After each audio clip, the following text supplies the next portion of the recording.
Hi and welcome. School is almost around the corner, weeks away, and which is also a great time to start back to school month for the show on the GMB YouTube channel. In the past, we've done back to school month on the original channel, the American Player channel. The whole purpose, the whole reason for this, the reason for this purpose is basically because we're going backwards. So basically, there are things we've talked about from the original channel onto here, and there are some things I've not talked about, and we're going to talk about here. So that may get you started here. So let's look at last year. Last year, during the 2022-23 school year, CCISD released a full school supply list, and now comes Flower Bluff School District releasing their school supply list. And you can bet that's a lot of money being spent. And you can bet parents are going to be spending a lot of money for you going back to school. So with that happening, the question becomes, how much money can you save when it comes to this school year?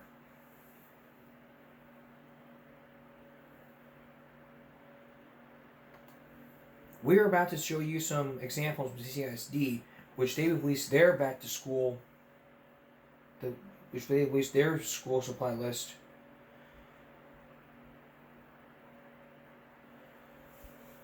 Last year. Here's Bill Churchwell. The first thing I did was print out the supply list. We're going to use the items needed in grade 3 to search for, so let's get shopping.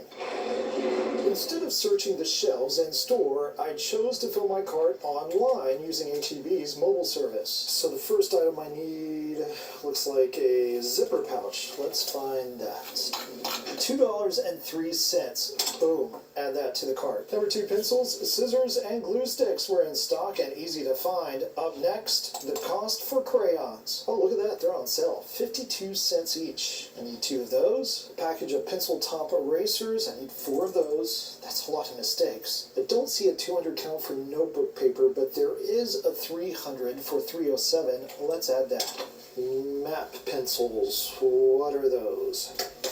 One of the more higher cost items you can expect to find, a 2-inch 3-ring binder. That's $5.09. Okay, I think I have everything on my list. 37 items for an expected total of $68.87. It took a lot longer than I expected, about 20 minutes to find everything that I needed on my list. So parents, I feel your pain, but I did keep it under $100, so that is good news. But also keep in mind that was just for one kid. And that list did not include items like a new backpack. If you are looking for a deep discount, do your research. After all, you still have tax-free weekend to finish your back-to-school shopping. That will take place August 5th through the 7th. But be prepared for the crowds. The first day of school for CCISD, Tuesday, August 9th. Bill Churchwell, 3 News. And it's best to do your homework beforehand before you go out and buy your school supply list. A lot of people make the mistake of waiting till the last minute. The last minute, you're up to $100, and you're thinking to yourself, "Why didn't I wait till tax weekend?" Because you were too busy at work, playing with your kids at the beach, soaking up the sun, getting your tan, watching Smallville, eating popcorn, and not doing a damn thing. What I recommend that you do, like Bill did, keep printing out the school supply list. Get yourself a highlighter, like your little checklist. And make sure you have everything you need. Keep it under $100. You want to go over $100? Go right ahead. But common sense should tell you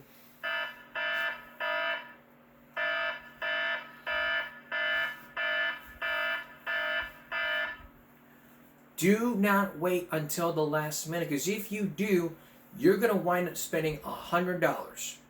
That's it. $100. So you want that extra money to go get your kids school supplies, you got to work more hours, get more pay, and make sure you are prepared. Flower Bluff's case, they released their school supply list. And if you want to learn more, it's easy. what you do, you go to their website, flawbluffschools.net, and you can find their school supply list and make sure you find the ones that you need.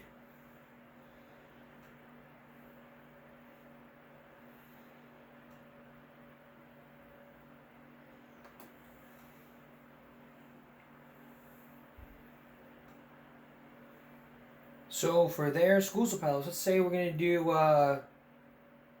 let's say for high school, their PDF documents should tell you about what you need. Like black and blue writing pens, pencils sharpened, notebook, paper, highlighter, glue stick, color pencils, erasers. By the way, matte pencils like Bill Churchill said are colored pencils. Social studies, they need a spiral notebook and box of Kleenex. Spanish, French, ASL, composition book, red pen, 3x5 index card, scissors, ruler. Science, scissors, pencil pouch, binder with braids, final photo, composition notebook, and a scientific calculator. Math, a notebook. Speech, package of color pencils, composition notebook, not black.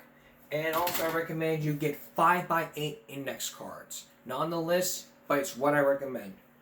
A spiral notebook for instructional practice education and lifetime nutrition and wellness. English, 3 binder, index cards, and a USB flash drive with at least 1 gigabyte of storage. That's their school supply list. So make sure you save up for that. So make sure you save up and don't spend over $100. That's the key here to save you a lot of money for a tax-free weekend. Coming up next, we talked about a lot of dress codes throughout the years. We're going to share with you Flower Bluff's example of their dress code, and as well as looking back at some of the greatest hits when we talk about dress code, and then later school lunches, our greatest hits for, and then later on, school lunches, why kids hate them, and why some refer to getting McDonald's and not eating the school lunch. Stay with us. This back to school month on the GMB YouTube channel is not much of a flashback, not much of it. It's just I decided to create a show for common sense purposes. So we're going to do the things that we talked about throughout the years, and then we're going to raise some common sense of what needs to happen here. Like we talked about for school supplies. Now we're going to focus in on the dress code. Now years ago we focused in on dress code and why students violate dress code. Because they don't have enough, they can't just wear whatever they want. When I was in school, we either had to wear a polo shirt or a spirit shirt. Closed-toed shoes, pants, shorts. You couldn't be wearing t-shirts. You can't be wearing button-down shirts. You can't be wearing flip-flops, boots, none of that. And Flower Bluff released their 2023-2024 school year for their dress code. The student code of conduct, which contains the dress code, it's also on the district's website as well. Meaning all clothing must fit properly, must be appropriate for school. Revealing or tight fitting materials, apparel are not appropriate. Garments may not have oversized pockets. Clothing is to be free of holes or frays. School athletic issued garments are to be worn only during design athletic activities. All activities or articles later clothing together must be dress code requirements. No codes will be allowed to cover inappropriate dress. Horn and spirit apparel must be school or school organized related. Pajamas are prohibited. Beachwear is not allowed. Casual beachwear, sandals with backstraps are respectable grades PK through 12. Clothing must be in contrast in color. Example: no black on black, red on red, blue on blue, camouflage, etc. The midriff may not be invisible even when hands are raised above the head. Undergarments may not be visible. Jeans, denim, slacks, pants, shorts, and skirts must be appropriately sized for individual, may not be oversized or undersized as a whole part. Must be appropriately sized, fitted, worn, not to expose the midriff or other body parts of the undergarments. Must be standard jeans. Clothing must be no shorter than the length of a dollar bill, which is 2.75 of an inch above the kneecap. It doesn't apply to PK through 4.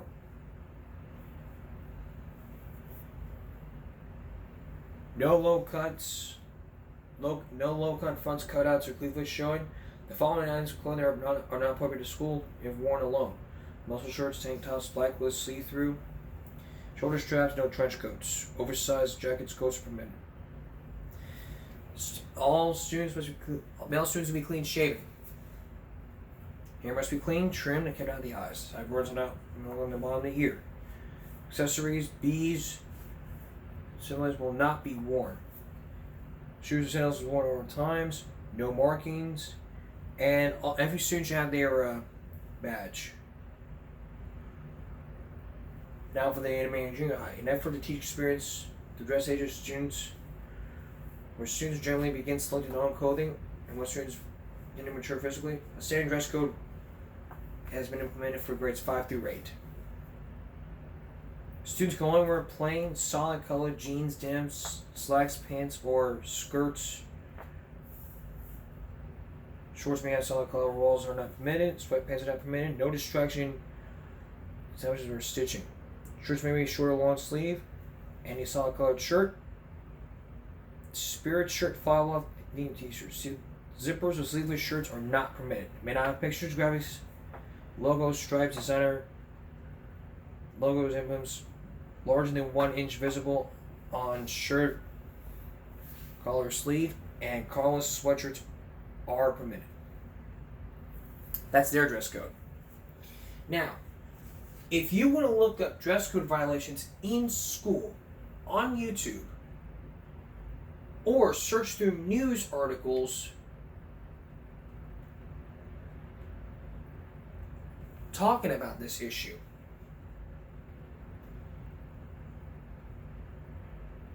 like this woman, like this girl from 6 years ago. 6 years ago, this girl violated the school dress code because she was showing her shoulders. She complained that her shoulders were not showing. I mean,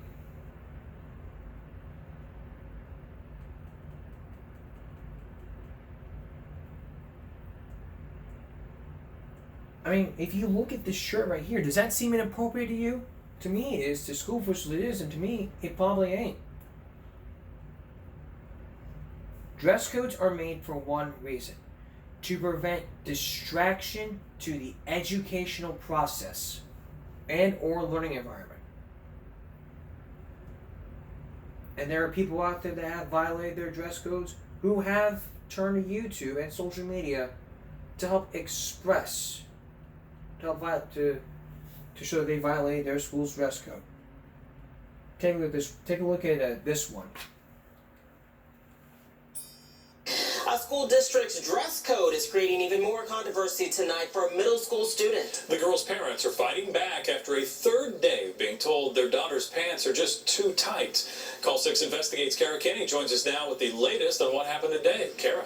Well, this topic has been prompting a slew of reaction on social media from all sides of the issue. I've got the Franklin Township dress code right here. It says students cannot wear form-fitting clothes to school. Now, this is the outfit 12-year-old Morgan Hull had on this morning at Middle School West. What do you think? Are her pants too tight? Her parents say no way. The school district says yes and told Morgan to change her clothes or get an in-school suspension today. Now, today is the third day in a row that Morgan has been told her pants are too tight, and she's worn different pants every single day. Her parents are at their wits' end and say Morgan is a very slender girl, and it's just hard to find pants that fit. She's extremely petite, so trying to find clothes that fit her, if it's going to fit her length, it's not going to fit her waist, and I just don't think it's appropriate for me to be sending her in school in sweatpants, out in society compared to wearing a skinny jean. I don't really see what the problem is and how that's affecting her education at this point. It's dumbfounding. I don't get it. The school superintendent tells us, as a high-performing school district, the Franklin Township Community School Corporation believes in maintaining a safe and orderly school environment. There are and will be times in which some styles of clothing are not appropriate or conducive to the school environment and should be kept as an option outside of school. Our school handbook is very specific regarding the dress code for middle school students. Now, Morgan's parents say their daughter has been wearing the same pants since the school year started, and it's only become an issue this week. They say they're now hearing from other parents and that other students are being impacted by this dress code crackdown. Live in the newsroom, Kara Kenny, RTV6. And we will. Alright, now we move on to this woman who violated the school dress code. Take a look at this.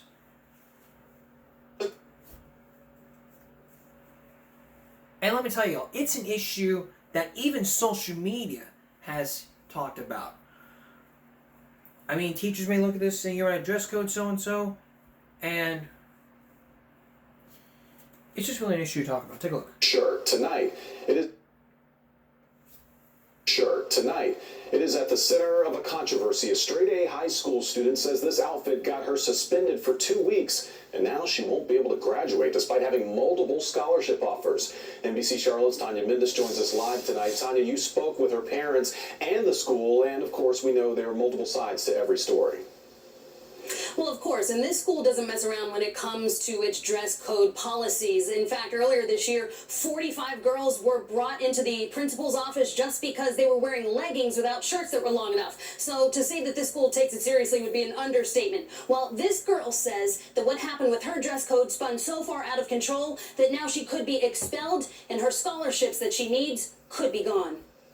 I'll never wear a shirt. Summer knew when she wore that shirt to Hickory Ridge High. I had it right here, so the tops of my shoulders. She could be violating the dress code. It's usually taken really seriously. The school makes it clear off-the-shoulder tops are not allowed, and the principal came to enforce it in the cafeteria. She came up to me, she said, "Do you have a jacket?" I said, "No, I don't." A friend gave Summer one of hers. She thought that was the end of it. And then I, pulled it up, pulled the jacket over, it zipped up the jacket. But Summer says the principal wasn't satisfied, ordered her to go to the office to change. The honor roll senior has had issues with the principal before, to the point where her mother had to get involved. I said, "I apologize, but I can't go anywhere with you unless my mom is on the phone." So Summer sat and waited for her mom's call. That's when Summer says the principal called the SRO for backup. Officer Elwood was within 5 feet of me, had his hand on his gun.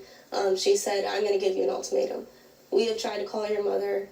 You either come with me to the control room to change your shirt, or we will arrest you." Summer's mom would eventually call back, so she agreed to go to the office. But by then it was too late. The senior with a 4.4 GPA, suspended for 10 days, told she can't walk at graduation. A full ride means so much, and that is on the line right now. Her future possibly stripped, all because of a shirt. Summer says it's a lot to shoulder. It's just sad because I worked so hard for 4 years to walk across that stage, and we have drug dealers walking across that stage, and we have sex offenders walking across that stage, and then the 4.4 student whose shoulders can't. So this is what it says. I'm gonna try to read some of it because it's some of it's blurred. Okay. Description of the incident: student dress code violation on Wednesday, May 17th during Bell A in the classes. Miss Klein approached Summer and told her shirt was revealed completely. Her shoulders was not in dress code compliance. Miss Klein asked her if she had a jacket she could put on. Summer said no. Summer pulled her shirt around her shoulders and said, "I think my shirt is fine." Miss Klein told Summer that her lower back was shown completely exposed, so she's still not in compliance with dress code. Summer like, again, "My shirt is fine."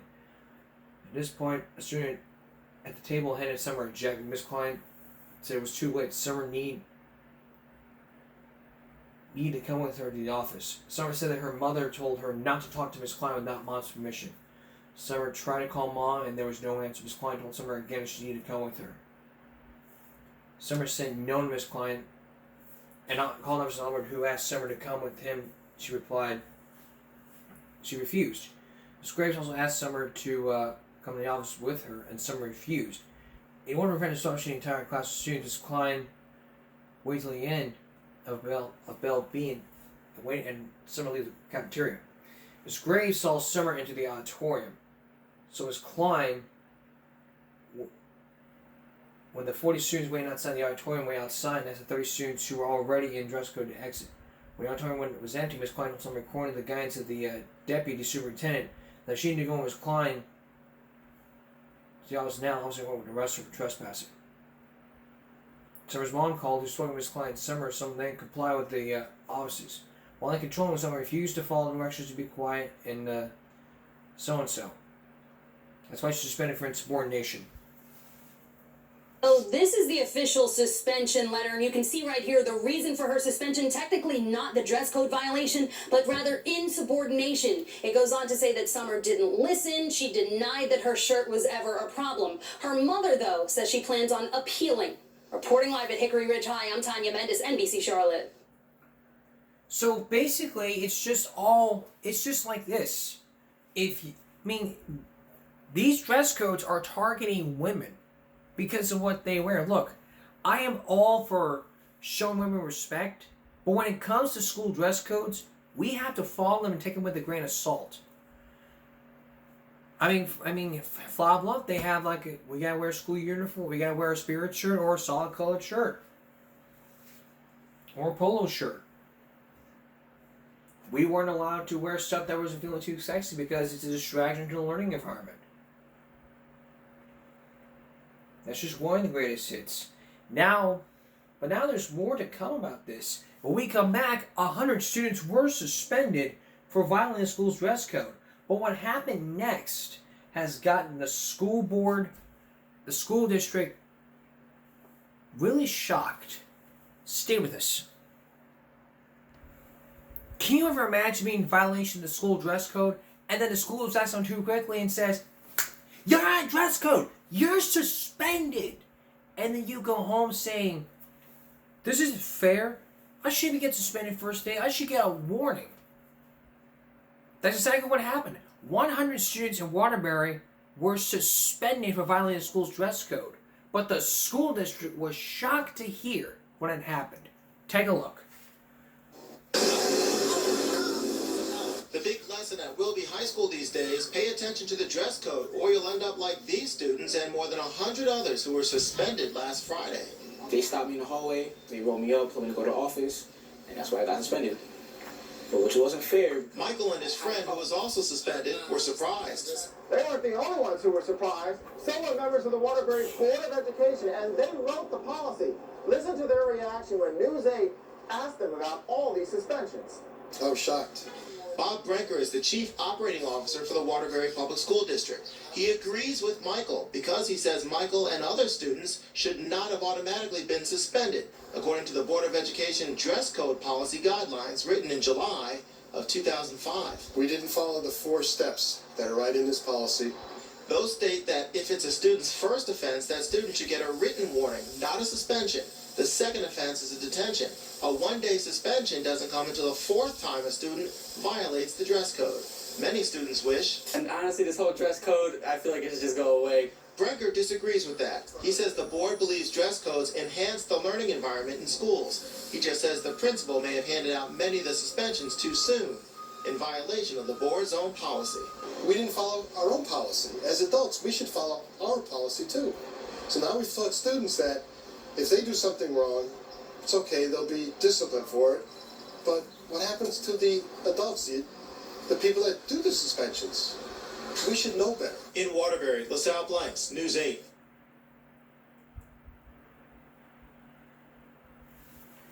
It's just how it is. I mean, you can't just go all, "Oh, okay, you're suspended for this, you're suspended for that." You have to follow the policy and the steps. You go overboard like this, you go like this, you should be retrained on how you do so. Okay, 4 years ago, there was a viral video all about. There was a viral video that happened. This viral video of these girls out of dress code and a sign that says, "I will not wear short, I will not wear this, I will not wear that, so and so, blah, blah, blah, blah." Is it just inappropriate?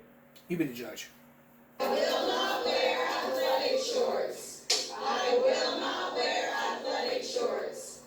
I will. A school dress code video igniting controversy, but it's not the policy that has people upset, it's the way the message was presented. I'm Marisa Vedra in tonight for Izzy. I'm John McKay. Now that video only focused on girls who broke the rules. So get out your phones. We want your opinion. Is this video inappropriate? No, rules are rule, or yes, the video crossed the line. You can weigh in on the Vote Now tile on our WFAA app. And while you do that, here's Monica Hernandez with the story. When teachers showed this video of dozens of teenage girls being punished for wearing shorts. I will not wear athletic shorts. We need to educate people. Students like Catherine Mooring and Nicole Hollowell, It deserves to be out there because were stunned. they were zooming in on girls' legs in the videos. They were showing up close shots of the girls in shorts. They were among nearly 3,000 students at Marcus High who watched this video in advisory period on Thursday.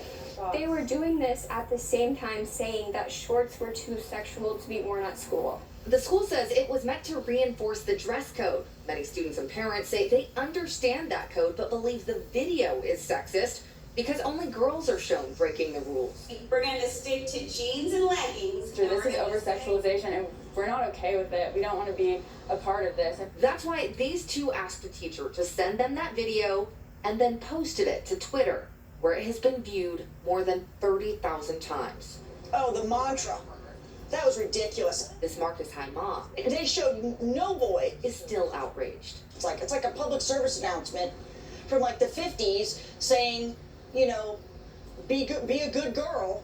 They say shorts that fit the rules are all but impossible to find. Last night, actually, we went to 3 different stores looking for girls' shorts that were long enough for dress code, and we couldn't find any.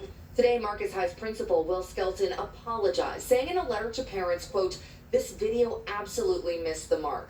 Please accept my sincere apology for not ensuring our video achieved its intended purpose to remind all students of our dress code expectations." In his letter to parents, the principal said that any of them could come to him with questions or concerns about this or anything else in the future. In Flower Mound, I'm Monica Hernandez, Channel 8 News.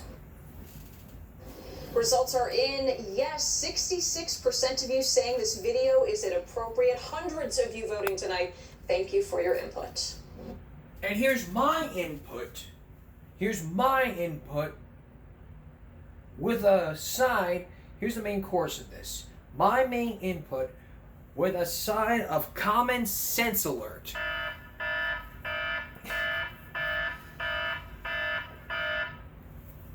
That video right there is inappropriate. I'm glad the principal went in saying, "Oh, we missed our mark." You're damn right you missed the mark. You shouldn't be doing videos like this.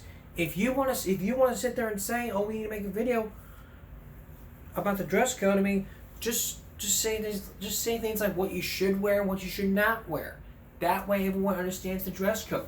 Not just make videos all about these girls. That is very, very inappropriate. And I respect women out there. They want to wear this, fine. It's ridiculous. They missed the mark. That's a line being crossed.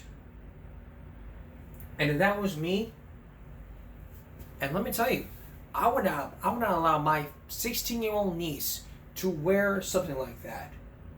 Because it would not cover, because she just goes like this, and I wouldn't let that crap happen, because if it did, I wouldn't be here.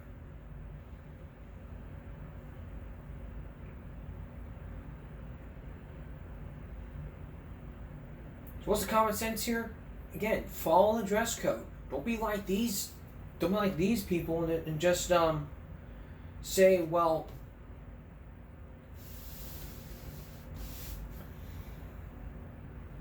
don't just be like these people and say, well, I think the school dress should go away.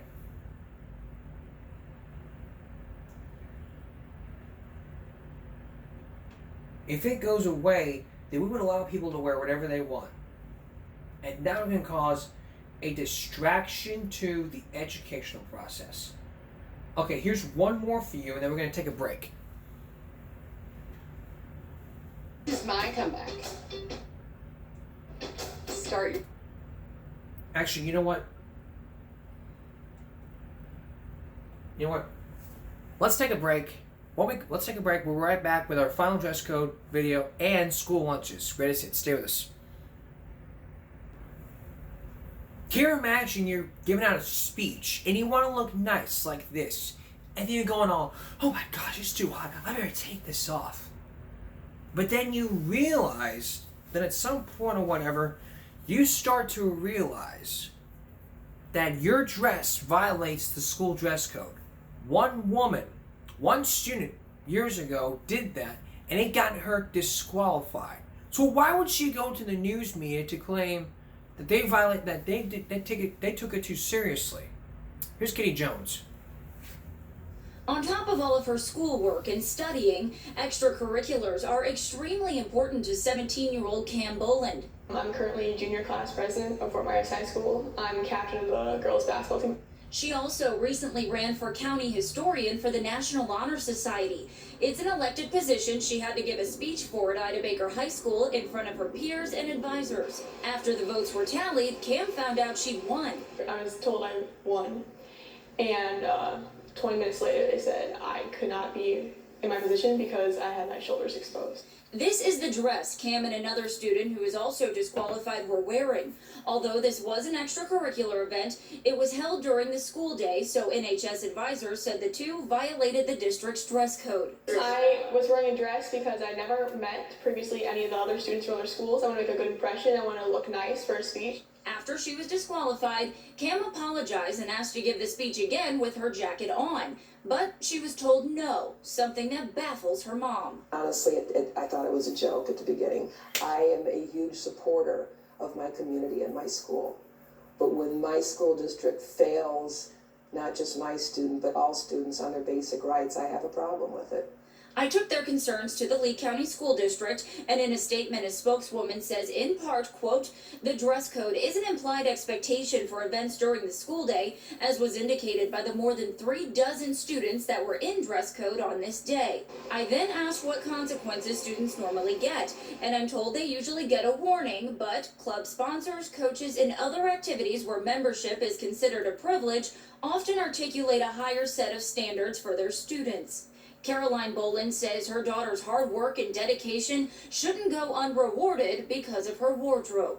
It defies everything I have taught, my husband and I have taught our children. It defies everything they have taught in school in terms of our process, our democracy, what a vote means, the privilege to vote. Now, Cam's mom tells me she's been constantly reaching out to school administrators and board members, but isn't getting much of a response. She says if they don't get this issue settled soon, she plans to voice her concerns at next week's school board meeting. Reporting in Lee County, Katie Jones, Fox 4 in your corner. All right, thank you, Katie. Now we want to hear from you. Do you think the student deserves to be stripped of her title because of her shoulders show? It should have been that. This is a common sense question with a common sense answer. For crying out loud, she was wearing a nice dress. You don't disqualify her for that. If she was wearing her jacket, you wouldn't even disqualify her. You wouldn't even do that. But now look what you've done. You took away from her. You did. You even say, oh, we just follow the school handbook. Well, throw it away. Do whatever you need to. Don't disqualify her because she was wearing something that was inappropriate. She wanted to wear something nice. Nice. I mean, look at what I'm wearing right now. A 2-button-down shirt. It's a great style. Would you disqualify me for wearing something like this? If you did, I would baffle you at the next school board and saying, hey, you did this to me. And now look at me. You did this to me. I'm coming at your face with facts. Common sense. This is a common sense question. You should have been looking at this and saying to yourself, we missed the mark. We made a mistake. We need to fix it. Okay, we should have fixed it years ago. It's been 8 years since this video was out, and nobody did a damn thing but said, we can't give this speech without dress code. I mean, listen to these comments. Problem is, they don't go to the district first. I go by a lawyer first. If you're going to let you out of the house like that, it's okay.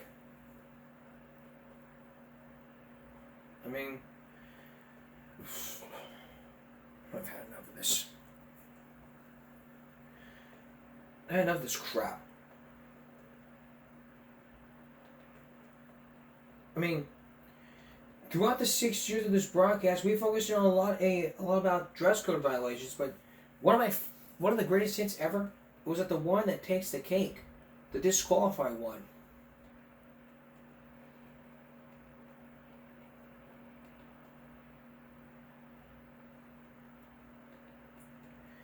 but not as bad, not as worse as the school lunches. So, as part of our Back to School Month on the channel, coming up next, we're going to look at some school lunches that have been in the news. From burnt pizza to burnt ribs. And one person who works for the school was fired, who was the head manager.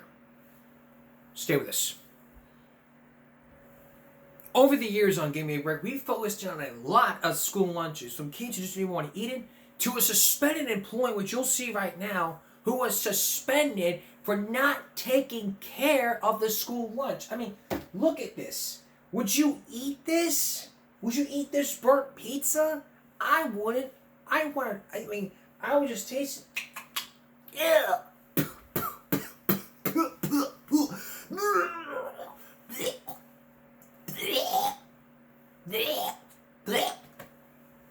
You get the picture here.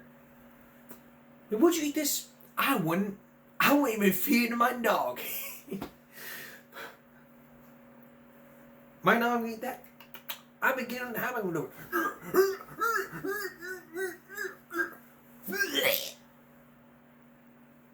My dog would eat that. I feed him a fish. The fish like something like that. But take a look. Here's what's the Hippolyte. They're awful. Pictures of burnt pizzas and something so charred it is hard to identify fill Beth Paulette's camera roll. What is that? Those are the ribs, supposedly. Paulette says her sons first showed her the pictures of the cafeteria food at King and Queen Central High School on Monday, and other students confirmed their story. It just looked so unappetizing. I could not even bring myself to even try it at all. We brought those concerns to Superintendent Dr. Stanley Jones, who was out of town but spoke to us over the phone. Would you want the children here eating food that looked like that? Or being served food that looked like that? Jones admitted there is a problem and confirmed the head of food services for the entire school system was suspended a couple of weeks ago. If an employee is suspended, generally going to be related to performance. I have an email that. But we talked to that suspended employee, Suzanne Gilbertson, and she says none of this is her fault. My cafeteria employees have always been told if you're not going to eat it, don't serve it to the students. Gilbertson says the superintendent put someone in charge of the high school's cafeteria a few months ago, and she says that person is not properly trained. On top of that, Gilbertson says these emails show that she reached out to Dr. Jones about the issue, but she was told she did not have any authority over the new manager. I was advised that these employees, they don't report to me as they report to Human Resources and to the superintendent. Now, the superintendent also told me he expects his food services employees to work together as a team, and if they did, this issue wouldn't exist. He said he would address the overcooked food with his staff immediately. As for Gilbertson, she plans to address the school board with her concerns at their next board meeting. Working for you tonight, I'm Melissa Hippolyte for CBS 6. And working with you to spread common sense.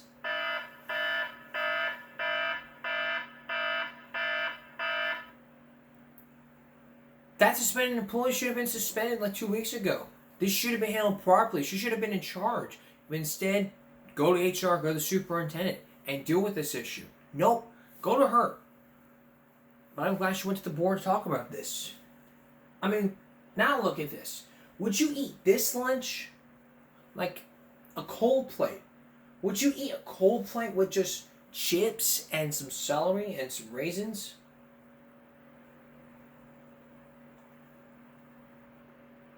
I mean, look at this.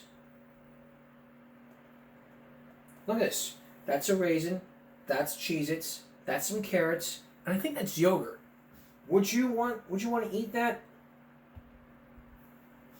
I certainly wouldn't if I didn't have the money, so take a look. So tell me about your school lunch. Crystal Skinner had lunch with her third grade son at school, but was stunned when his neighbor opened his plate. I asked my son, I said, what is that he's eating?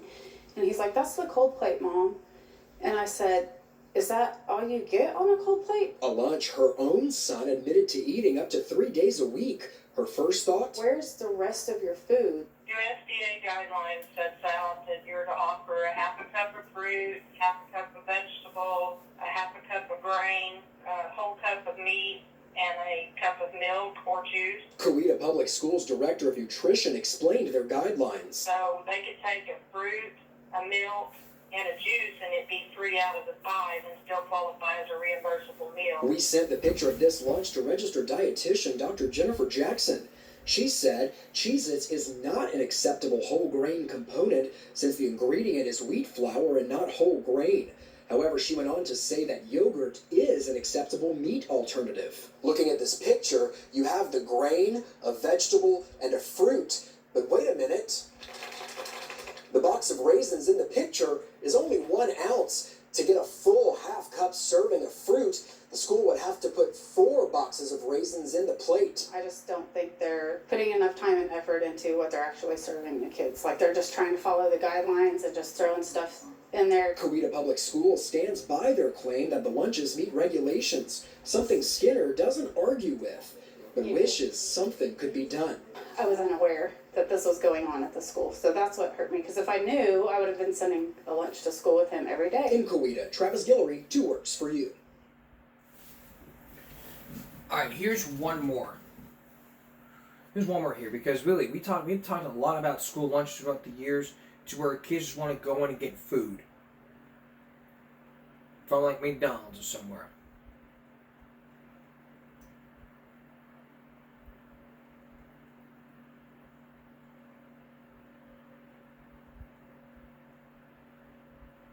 Let's look at these pictures. I felt like I wanted to throw up. It was horrible.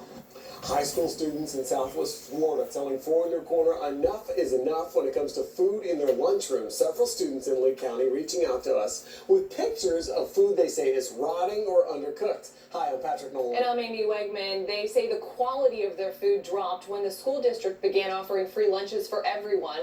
And they say they'd gladly pay for their lunches if it means better food for everyone. 4 in your Corner's Lisa Greenberg joining us live from the school that these girls go to. She's got the district's response tonight. Lisa. Well, Patrick and Amy, both girls I talked to asked me to make this perfectly clear. They have no issue with South Fort Myers High School. They love going here. They love being students here, but what they do have an issue with is the food being served in Lee County schools. Pink chicken, just nasty food, just not undercooked, and it's just nasty. South Fort Myers High School student Chloe Wright describing the sandwich she was eating today, telling me the sight of her friend Evie Chesley's orange chicken made her take a closer look at her own. Evie cut into her food and it was all pink, so while I was eating my chicken sandwich, I finally looked into it and it had like pink lines running through it. It was just bright pink. It was horrible.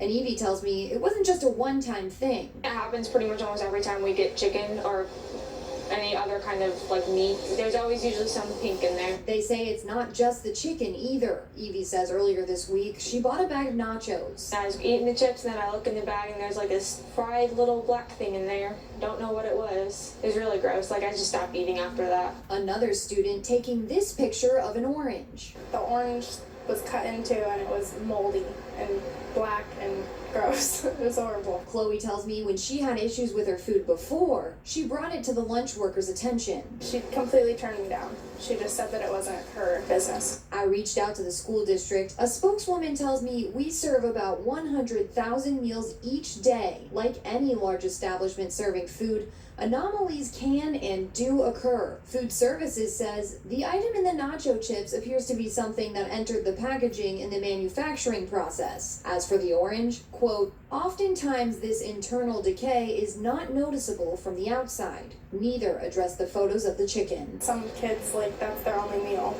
So when they come to school and they get that, it's just kind of... The school district says they also always buy top quality products. Meanwhile, Evie's mom tells me she'll be visiting the school cafeteria and the kitchen within the next few days to see food prep for herself. For now, reporting live in South Fort Myers, Lisa Greenberg, Fox 4, in your corner. I mean, would you even eat this? I wouldn't even fit it. I wouldn't even eat it. As someone who works at a fast food restaurant, if I served this to anybody, I would get it thrown at me. The kids would throw it at you saying, that's raw. Gordon Ramsay would say, it's raw. When you got wife and kids at home, I wouldn't even eat that. If I did, I'd throw up. I'd be sick.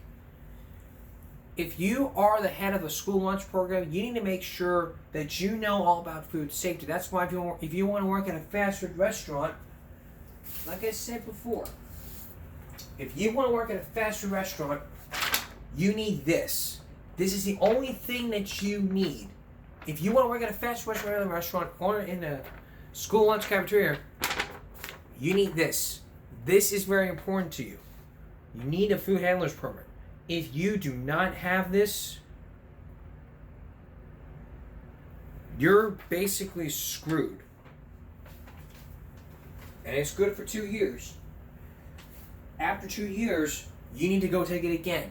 Another 2 years, you do it again and again and again and again. I always take mine for 5 years. And I know all about food safety. I know you're not supposed to eat raw chicken, raw hamburger meat, because it can kill you. You're supposed to cook your food to the internal temperatures. That is just basically what the problem is. I mean, to spread common sense about this,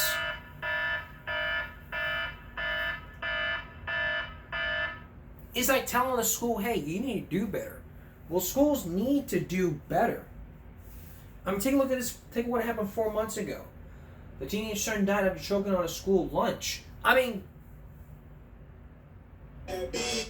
would you even die choking on a school lunch and then blame the school for not doing enough? I mean, if the school district's not doing enough, I mean, you may go to the media and say, hey, the school needs to tell the school board, hey, you need to do better in your school lunches. I mean, look at this. Chesterfield boy is dead after suffering a medical emergency at Providence Middle School. Parents of 13-year-old Josue Nolasco say he began choking while eating lunch. He was taken to the hospital, and that's where he died 3 days later. But the family says they still have questions about exactly what happened. Our Elizabeth Holmes has been following this story closely and spoke with the family. Elizabeth? Yeah, Josue's parents say this is a call they never thought they would get. They say on Wednesday, February 13th, they got a call from the school saying that their child had a medical emergency and that he may have been unconscious and without oxygen flow to his brain for 20 minutes. Now, during treatment, a doctor said it was actually 40 minutes. Now the family is wondering, how long did it take to make a 911 call and who eventually made that call? Heartfelt handwritten notes left outside this Chesterfield home. Inside, the Nolasco family is missing their 13-year-old son, Josue. They're holding on to memories, their final moments together. This is his heartbeat. February 13th, Mom, Karina Nolasco, got a call from her son's school, Providence Middle. She was told he choked on a piece of food at lunchtime, the medical emergency sending him to the hospital. And when we got there, they told us he had been unconscious for 20 minutes. And for those 20 minutes, his brain had not received oxygen. When we went up, the police officer and the detective were waiting for us. They told us they were going to be investigating the school. We followed up with police after the incident, and they say they are treating this as a medical emergency. Nolasco says Josue was brain dead, treatment revealing new details. Once we were at the hospital, they did blood work. They said that it wasn't 20 minutes that he had not received oxygen to the brain. It was actually 40 minutes. Saturday night, Josue passed away. And we would say, why our child? He never did anything wrong to anyone. Now the family is left with this question. How long did it take to call 911? Chesterfield police say an SRO administered aid on site. Fire and EMS were dispatched at 11:15 a.m., getting to a nearby hospital 20 minutes later. The family telling us the school system did not tell them when the incident started. who responded first and how long it took to call for help. I'm not looking for people to be guilty or wrong. I just want to know what happened. What happened? Since then, support pouring in from friends turned family. In this envelope, I found $2. When you find something like that, you know that's everything that child had, and that has a lot of value for me. They're hoping their story could save lives in the future. We want people to know this story, principally because this pain that we feel, we don't want anyone else to go through this. We need to have people that are capable at school to be able to have some type of training and know what to do in these types of emergencies. A life, a son, a brother, a friend, missed by many. And the school district is not publicly commenting on this incident at this time.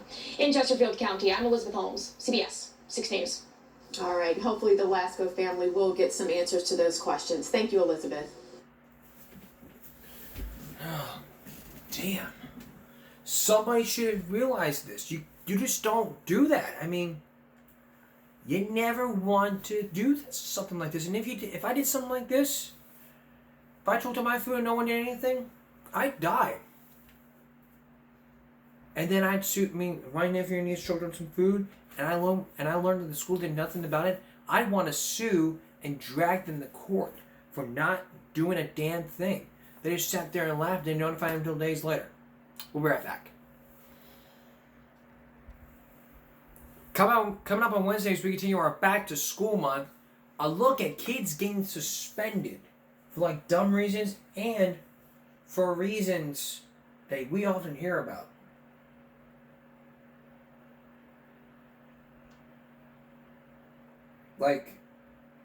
This person was suspended. This student was suspended. This person was suspended for this color. Took a picture of just some water. For that colored water bathroom, and this student was suspended after a social media post. And this student was suspended 8 years ago for bringing a knife to school. Wednesday, it's all about students suspended from school. Fly you don't want to miss. That's Give Me a Break for now. Join all of us at YouTube next time for another edition of Give Me a Break. Thanks for watching.